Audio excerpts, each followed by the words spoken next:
And we are live here at the Regen Circle. Once again, like every Thursday, we are meeting here to have conversations about different areas of regenerative culture. So, we are talking about pillars of regenerative culture. We got regenerative living, regenerative education, regenerative economy, regenerative business, regenerative governance, regenerative technology. And today, we're talking about regenerative arts and music. And what does that mean? So I want to say this that I don't have the ultimate truth. We're here having conversations and challenging our awareness of what is it that our society is living about, that culture that we practice in our daily habits and our surrounding environment, and how we can reevaluate it and redesign it for our future generations, basically, so we can be more in service to life, more in service to each other, and therefore thrive together as one, as a family, as a humanity that allows us to love and open our heart, and therefore just be right. So excuse me for the dogs here around, and the animals here in the city. Is just very sad to be around this environment that animals are not free, right? So there's cats and dogs in most of the cities, and they're just locked in. And even though we do our thing here and there to help them have a good life, but they're still locked most of the day in one small space. So it's important to reevaluate that as well. But today is more about arts and music, and I want to share a few aspects of that. First of all, let's see what is art and music right now, a little bit of the past as well. So currently, we observe that there's visual arts meaning that is drawing or painting, and there's also art and technology. That's amazing as well. But more so, what's happening right now is the AI generated art. And in a way, it's a co-creation with humans, but how much of that is coming from us humans and how much is coming from AI? So in the past, art takes a lot of effort, more so before we all had these tools, right? So even with music, even with sculptures, and just having to find the paints or the colors that we used to use in indigenous cultures, with breaking seeds and bringing about the specific color and the intensity of it, so they can draw over the artifacts, more of like sculptural pots or sculptural uh, muñecos, just basically dolls that they used to have, as well as in the walls, and they will last for generations, right? So with that said, there was so much effort to create art, and that whole process is what really fulfills one's life, because of the effort and intention and the consistent thought and action and pattern of the co-creation of that allows for it to be meaningful, for it to transmit that feeling that we have in the expression of the art. So the more tools we have, the faster we do that, and therefore somehow over time I would see that we lose that transmission of the expression of the art. So, with that said, nowadays it's so fast, like I mentioned, and we want to take that and reevaluate and see what does art really mean, and going deep into what it means is the expression of the heart. And I'm going to tell a story. In Ecuador, here, growing up, is very common still to listen to sad, emotional music. People get happy, really happy. I used to be happy on that type of music. And I would listen to really sad music, emotional music, and I will get stuck with it. I will keep listening to it, and I will get addicted to it. Let me say that again. I will repeat it so much that I will be dependent on that sad music to make me happy. You feel me? Hence, I didn't have a girlfriend at that time. I would like to feel having a girlfriend through the music and be sad about it and drink my liquor. So I would by myself be drinking liquor, listen to music, and cry and feel that emotion. And it's not just me, it's cultural. It's a cultural thing. Still today, a lot of people still really like that sad music to enjoy their time. And furthermore, I noticed that I was addicted to depression. So, was the music about that? Is it the music that was taking me into that frequency and that vibration? Or is it the culture, my surrounding environment, where I would see that others would do it and I would do it too? So it's a good question, right? I don't know. I would say, in my understanding and my awareness of my reality, is that we are beings of frequency, we are beings of vibration. And therefore, if I listen to music that is also frequency and vibration, it has certain patterns, I feel that somehow it is programming me. Yeah. So, same thing with the television, with the radio, with right now with algorithm and social media. It programs us because it's the repetition and the patterns of things. And if we're not aware, we subconsciously become that pattern somehow, or express or react towards that pattern. And therefore, our culture. So, if we're surrounded by a culture that has a certain lifestyle and repeats, for example, eating the same soup throughout time, throughout generations, that soup becomes part of the culture because a lot of people here in the region eat that soup. Same thing if people are throwing trash in the floor all the time, which happens in most of these Latino countries or other countries around the world. We have a pattern of, oh yeah, I'm just going to throw the cigarette butt or the paper wrap or whatever, just throw it on the floor because it's part of the culture that we see other people doing it and we repeat it. So with that said, I feel that art and music is very important to become aware that it's part of our programming, part of our culture that we repeat. So regenerating our culture, regenerating this pillar of the arts and music can help us reprogram ourselves and therefore recreate ourselves towards what we want. I want to say that example here. This art is one famous Ecuadorian artist. His name is Guayasamín. A beautiful art. Why beautiful? Because of the combination of colors, very vivid colors, but also he expresses emotion, a lot of it through it.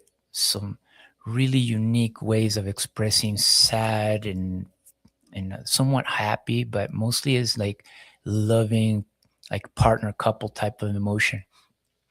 And I want to share another art right here. You see this? Who do you think that is? It's me. This is a beautiful art from some friends in Romania. They drew it for my birthday in 2009. It glows in the dark as well. And it was my time when I was like really open up my brain and my mind was discovering myself and exploring myself, and they capture that and express it through the art. I cried for like 3 days when I received this art. They shared so much love, and I'm so grateful to have met them. And that gift really transformed me more when I was already being transformed in that experience of opening up myself in so many ways. And that art, it was a reflection of what was I going through, and I was just feeling so grateful and so grateful. And that emotion that they transmitted, I received it. And I think that's what art is the transmission of emotion, the expression from the heart. And another story in Mexico, for example, I was talking to other people in Mexico also listening to sad music, banda, and they also put upbeat, like upbeat rhythm to the sad lyrics. And I say, Señor, why do you write sad music? He was a songwriter. And I was reflecting to what I was growing up here in Ecuador, because I already had this mindset of like, why do we listen to sad music? And I asked him, and he said the specific, most amazing expression is, he said, because I'm using my heart. Because all my expression, whatever comes out, is from the heart. And whatever that comes out is what it is. And that's the best answer, I would say, for me to really resonate to what he was expressing. So art overall, I'm not judging here. However that comes out, however you're creating, is an expression of what we're going through. In society, for example, there's times of punk rock music or rock music, times where the Beatles also were around, or even reggae with Bob Marley. The expression of music through society is the reflection of society and what we're going through. So if we're going through wars, there were music about not supporting war. I don't see music supporting war, but I will see a lot of music not supporting war. Michael Jackson, for example, really expressed the energy and the feeling of love and freedom and prosperity. Uh, Amazing. I think that's one of the biggest artists out there for music. For me, it's the best one, actually. I don't think no one would ever reach that level of power in which we really transmitted to billions of people. I would say still to today, the expression of love and the potential that we have as humans.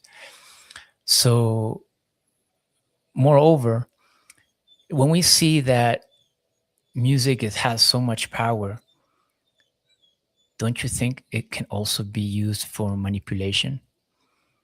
I'm not saying it is, but most likely it could be happening like that. I'm not naive here as well. I'm questioning things, right? So if we hear music that I'm observing that there's way better music for me, and what does better mean in per se, right? What's best music for each different people is different, means different. So I would say music is the complexity of it. I feel is really good to know. Complex, even though if it's expressed simple, there's certain complexity. I like music also that is unpredictable. And I also like music that really moves my emotions and really gets stuck on me. And each person can have that different experience with different types of music, different genres. However, I start listening to music somehow not on purpose, but I go out to the streets, or I go to an event, or I go in a bus or in a taxi, or wherever I come across someone's music. I start listening to the lyrics of it. And they're abusing or manipulating or transmitting disrespect to sexuality, for example, or the woman's body. And that's something I don't agree with. That's me. Maybe people like it. I've seen people like it. I even seen people dance to this type of music that in my heart, I feel it's a low vibration music that keeps us programmed in a way that makes us subconsciously disrespect the woman's body and feel it more of a sexual object. And when we're dancing, we're like humping and humping and humping and humping to the woman's body. Why are we doing that when we can still hump and do some twerking, right? And you really feel that hip and movement of the lower chuck right there. And that's amazing. But could it be with really nice, beautiful, respectful lyrics of love and compassion, and or appreciating the woman body as a beautiful temple? So that's my question, my observation specifically on music, right? And there's an artist called Alex Gray I really admire in the visual sense. We're talking about the senses of hearing music. Now we're talking about visual art that allows us to also reprogram ourselves, because our visual perception of things can really be expanded by observing and fine-tuning our aspects of ourselves through the art. So the artist can express something, but also us, the observers, complement that art by our perception of our reality, our perception of our life, and what we are feeling with that art. So I think that's important to understand as well.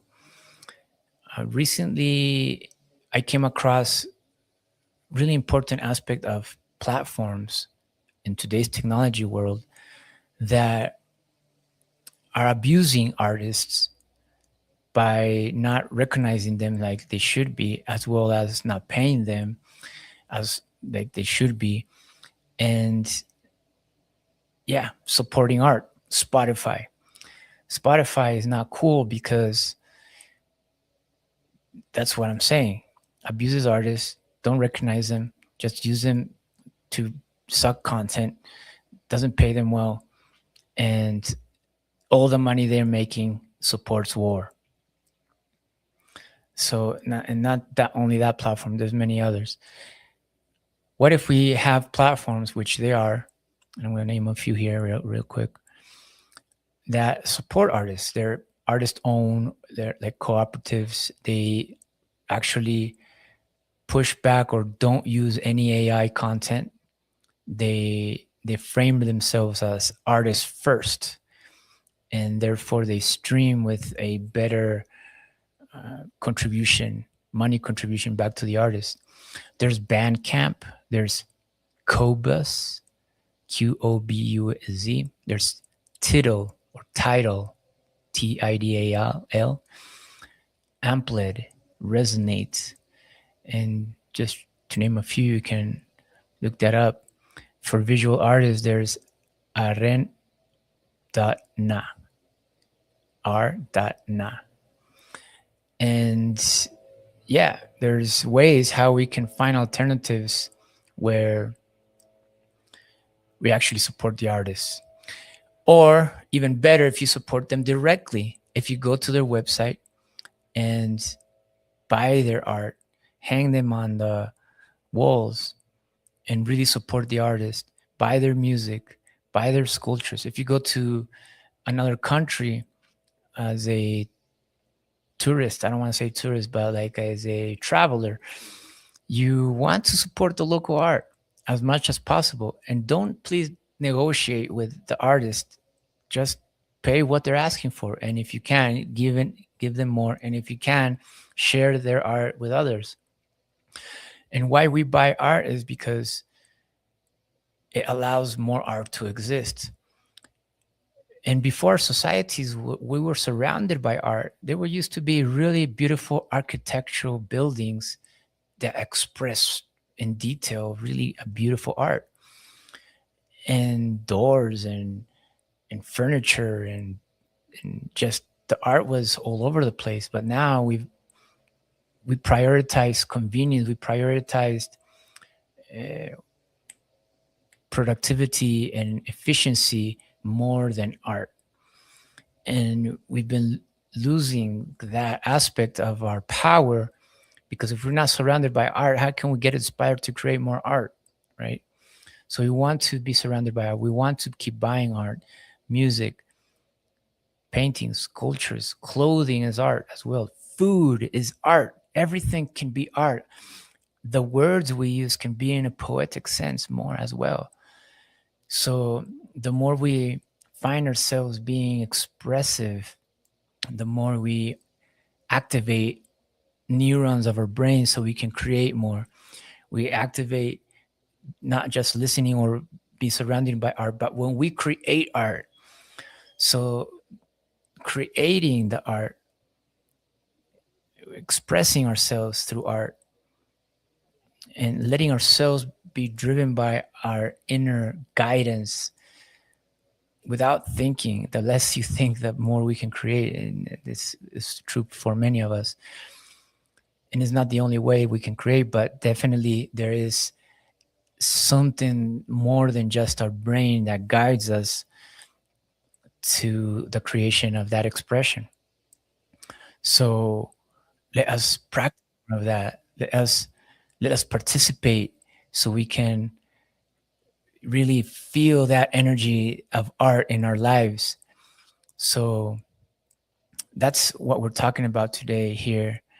And I'm going to welcome someone in a little bit, but I want to really share the profound awareness of what is art in our lives. So when we observe that we have a world which is minimalist, then that's a form of art. But at the same time, when we are surrounded of that, it dormants our inspiration.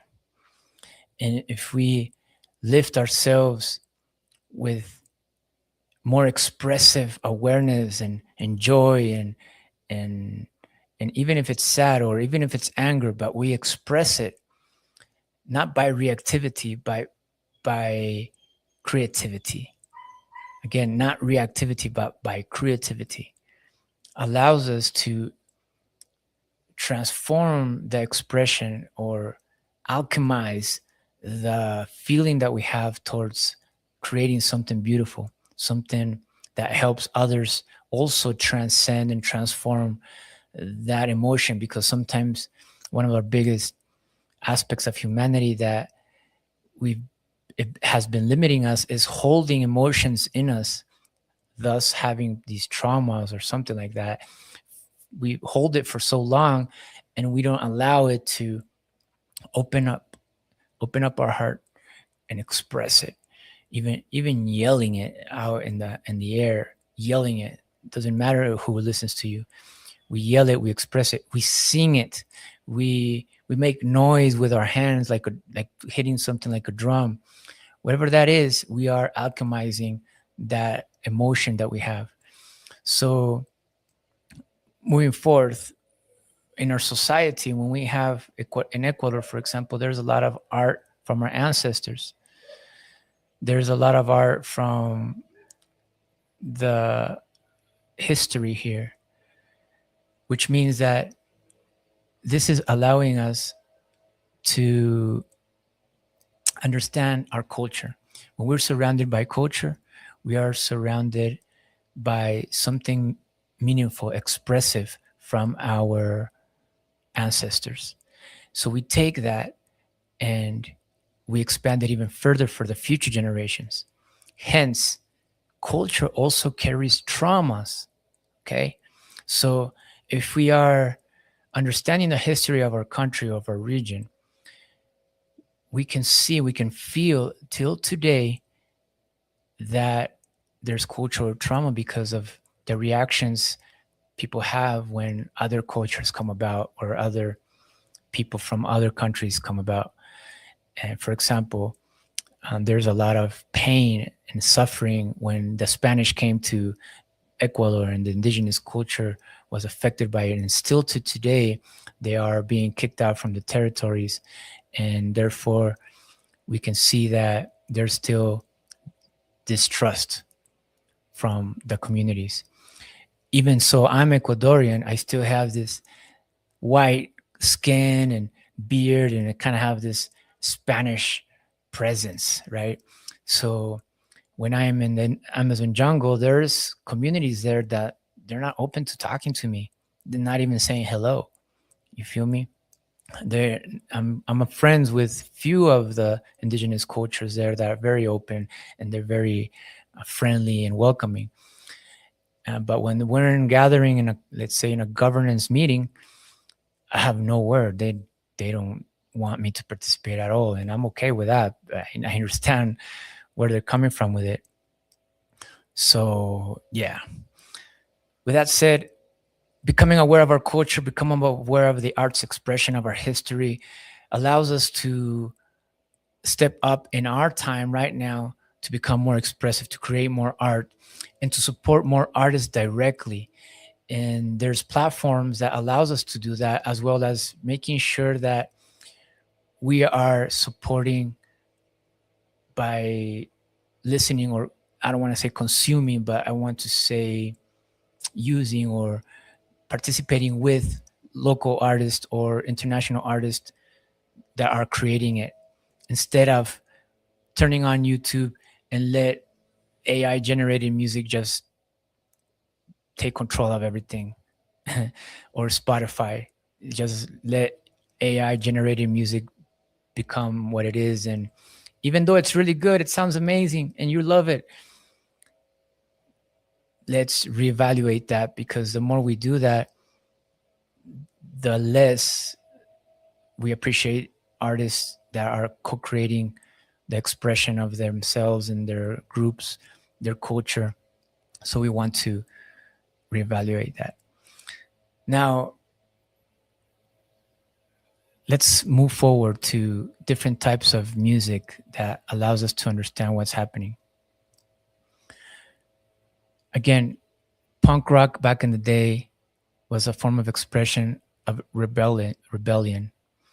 There is an awareness that that type of music, even metal music, like heavy metal, studies have shown that people feel calmness when they listen to that music. Rah, rah, rah, rah, rah, and that just yells, and they have these lyrics, and it's very, very powerful. And that kind of expression, for some people, they might not align. I personally don't align, but I understand that all forms of music are there for a reason. And when I was in San Francisco, I used to go to punk rock metal concerts. I used to go to house music events, dubstep events, uh, b-boys dance events, salsa. I'm a salsa dancer, so I used to go to a lot of bachata, cumbia, salsa music dance events. I will go to all kinds of music genre events. I really got addicted to it. I was a party guy back in the day, so I really went to all kinds. Whatever I found, I will all go. And what I've learned from each of them, they're very unique. And the people and the way people behave in these events are very unique. And I learned and to honor and respect all of these expressions and the people that like and enjoyed it. And I found that it doesn't matter that we're all different. We're all searching for somehow the same thing, a place where we can express ourselves with other people that like the same type of genre in this sense of culture, music. So yeah, for me, it will create different vibration and also different behavior, because I would behave different when I was in a house music event or techno event. I would behave different with a reggae music event. I would behave different with a, you name it. I was behaving different, and I would also express more on different ones as well. The one I like most is tropical type music, salsa, merengue, cumbia. I like reggae too, like dubstep as well. I like unpredictable music as well. And I say unpredictable because there's now music, electronic music, that I'm like, okay, there's the beat, it's the pattern, and then some other noise sounds or patterns that I didn't expect really like turns me on in many ways.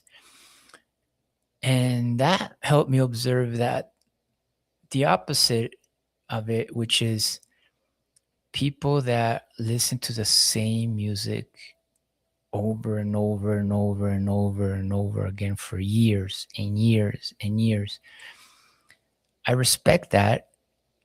And I also see that for me, it will limit me in so many ways, because I would hold myself in that time, because music brings memory, music brings those emotions from that memory, and which is good.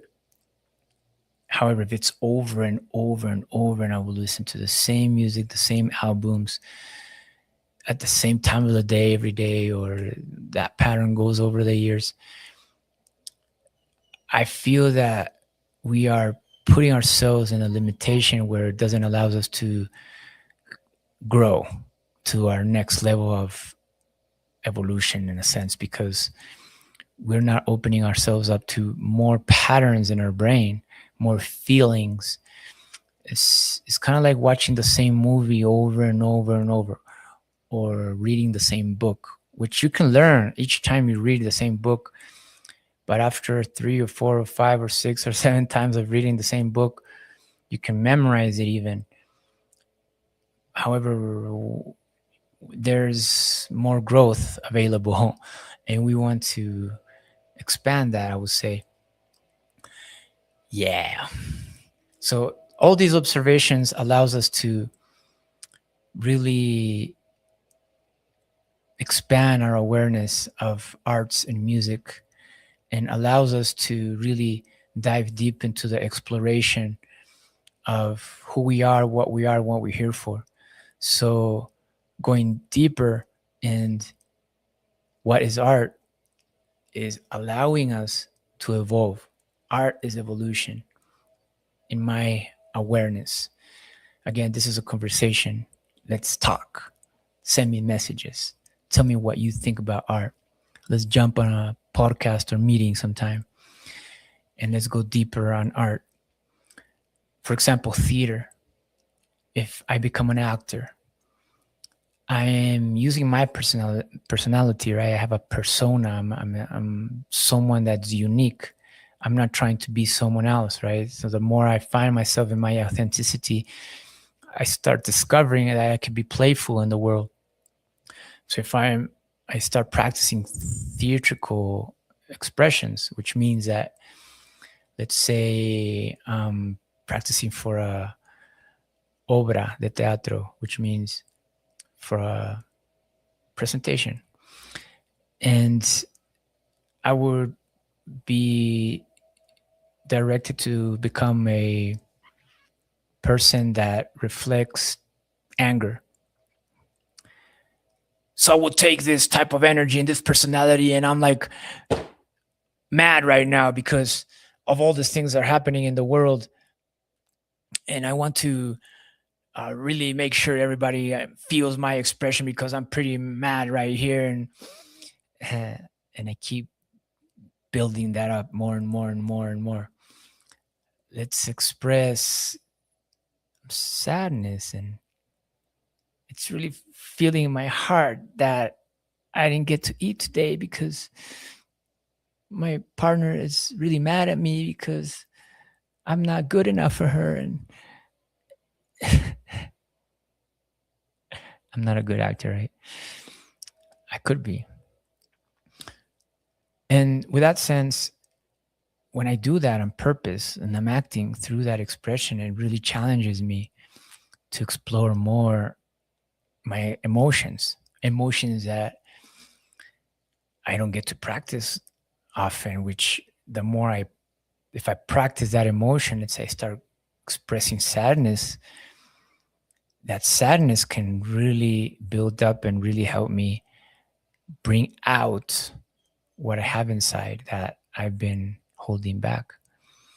So by playing with these personalities, it's healing. It's a therapeutical way of transcending those limitations and opening up who we are more and more.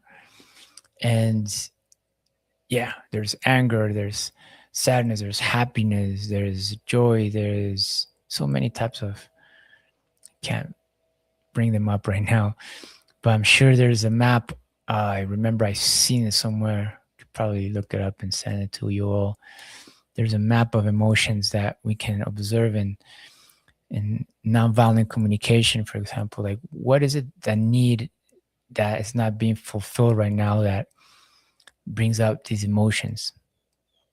So when we look at it like that, we can attend to them and express and create art with it, create music, create some type of exploration of our expression where it becomes art.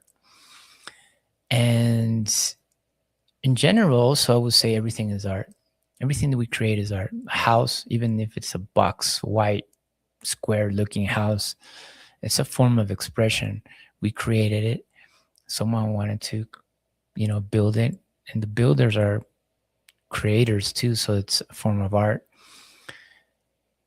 Our language is a form of art. Our body movements is a form of art.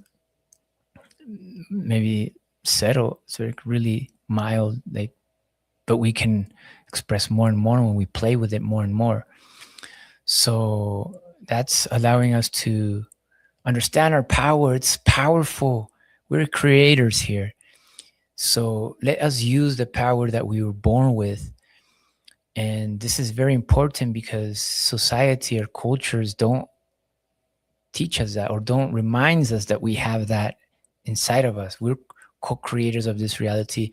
We're here to express. We're here to open up our hearts. We're here to draw, to play, to sing, to dance, to sculpt, to paint. I say paint, right? Yeah, there's so many ways we can create. And Paula, for example, she loves to cook. She always is cooking and making beautiful combinations. She says that her expression of love is through food. Her expression of whatever she's going through is through food. She alchemizes everything that she's learning, everything that she feels through creating food combinations and flavors and smells and colors and structures and cultures too. Mixing different cultures in one plate is amazing. So that is something beautiful, and we can do that with so many things. It's about that. It's about exploring and identifying ourselves with our expressions, with that's what culture is.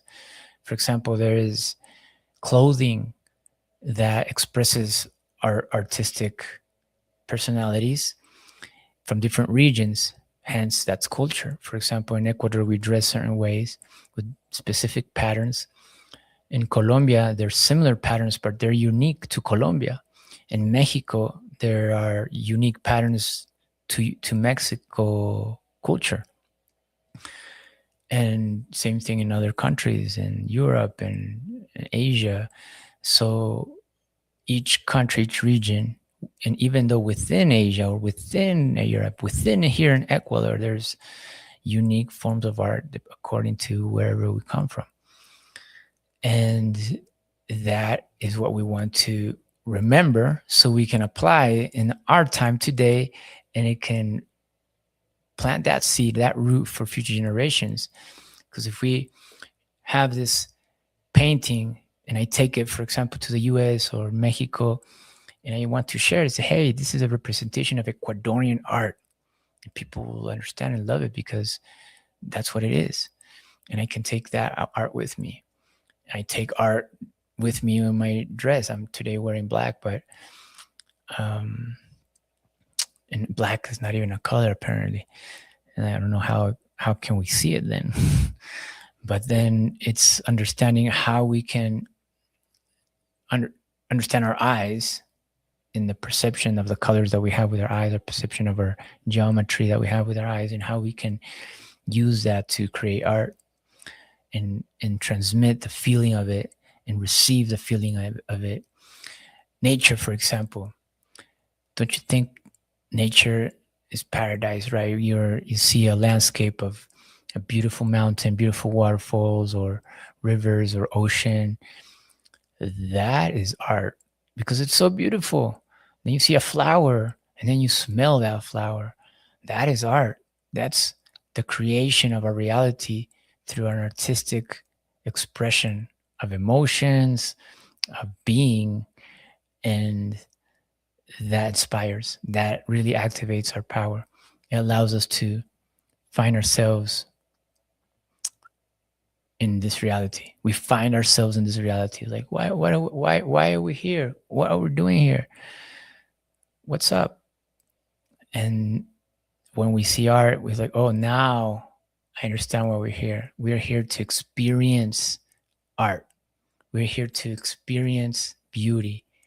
We're here to experience the expansion of our mind and our awareness, the expansion of our feelings through what's created around us. And That's art. Also, movies are art. Movies, pictures are art because pictures capture a moment, especially if you have an eye for it, right? You have an eye of seeing that moment in that geometry, in that lighting, and they capture it. That's amazing that you can capture that moment.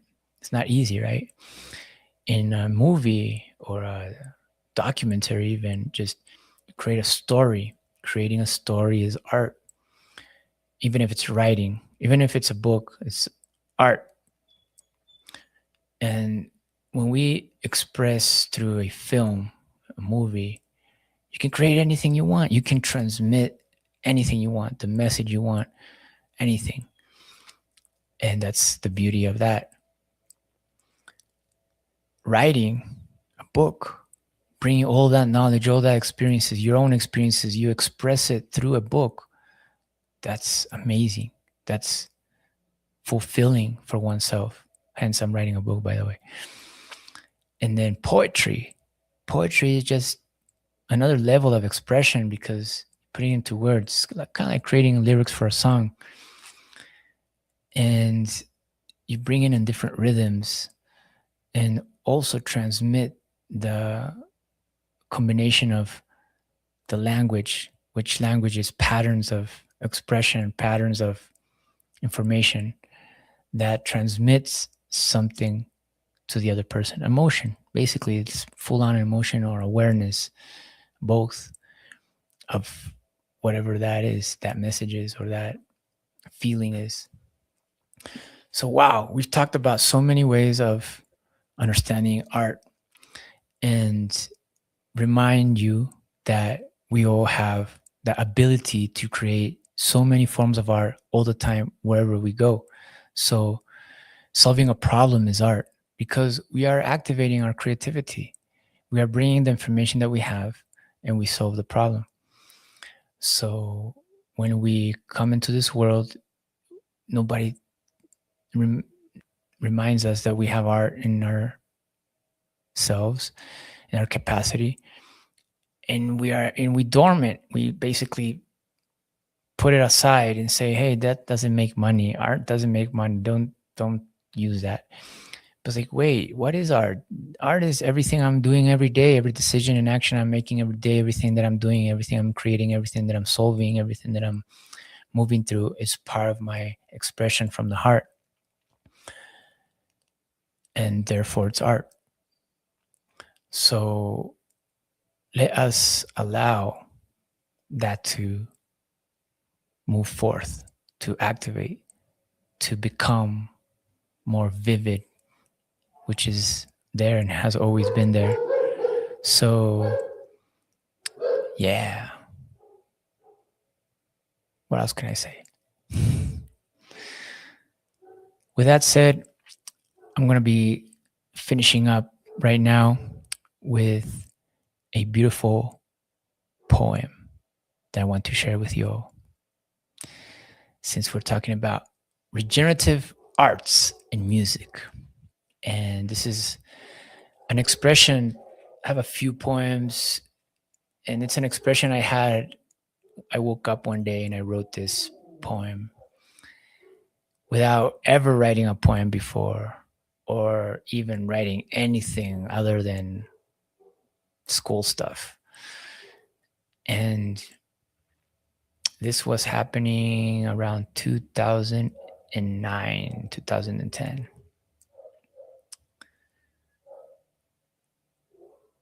Let me feel it for a second here.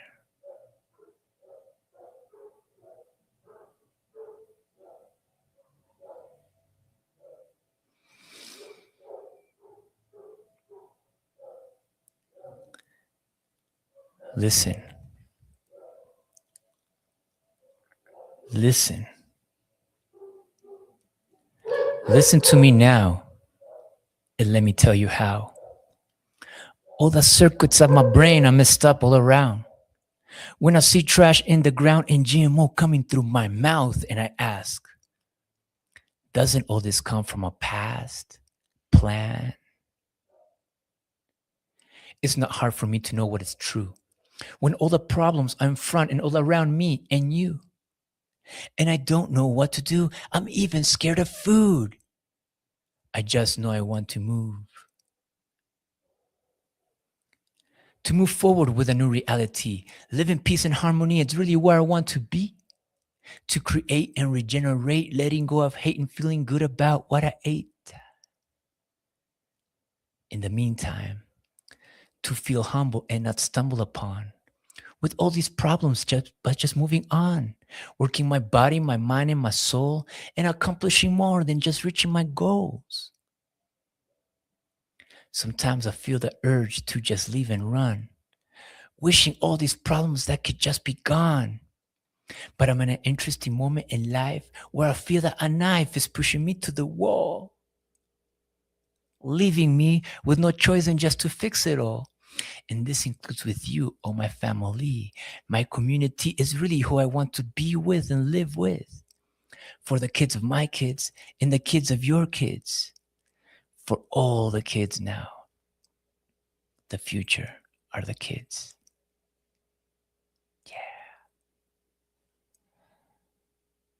Thank you. Thank you all for joining today to this gathering of myself and you all. The Regen Circle happening every Thursday inside the regenerative leadership community that we're building behind the scenes, strong, rooted, for us to collaborate and establish a culture for future generations to come, a culture that provides health and prosperity, a culture that serves to all life. This is regenerative culture. This is what we're talking about. This is where we're walking about, walking the talk and talking the walk. Let us be in this reality with all our power, with all our love, with all our coherence for us to thrive. Yeah. I love you. I love myself. And I'll see you on the next Regen Circle. Announcements. We have our upcoming retreat, a regenerative culture retreat here in Ecuador, August 20th to the 30th, 11 days in the Amazon jungle. This is an opportunity to help radically accelerate the process from transitioning from a conventional lifestyle to a regenerative lifestyle, a lifestyle, again, that serves all life. So come to this retreat. If it's not this one, come to the next one in Mexico, March. And I invite you to take that action. It doesn't have to be in our retreat. All retreats are amazing, each one of them unique. We practice 13 principles, and this allows to surround ourselves by the conditions to really help make it easier.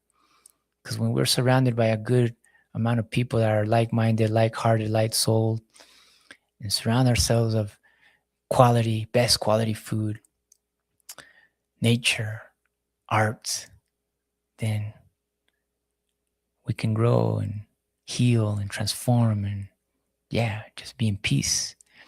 So that's what our retreat is about. And last announcement, we are starting the 13 moon cycle training, which is 13 regenerative culture principles and 13 moons. This is a monthly, weekly practice every month, which is 28 days on the moon cycle of the new moon, every month. We're practicing one principle. So by the end of the year, you have 13 principles integrated in your life. Within those principles, there are habits. Each week, we're going to share one habit, and you're going to practice, by the end of the year, 52 habits. So see yourself by the end of the year with 52 new habits that it's more integrated in your life. That's what we're doing. Starting July 14th for the new moon, right after the solstice, which we are aligning with these cycles of life that allows us to empower ourselves even more. So that's the announcements we have for today.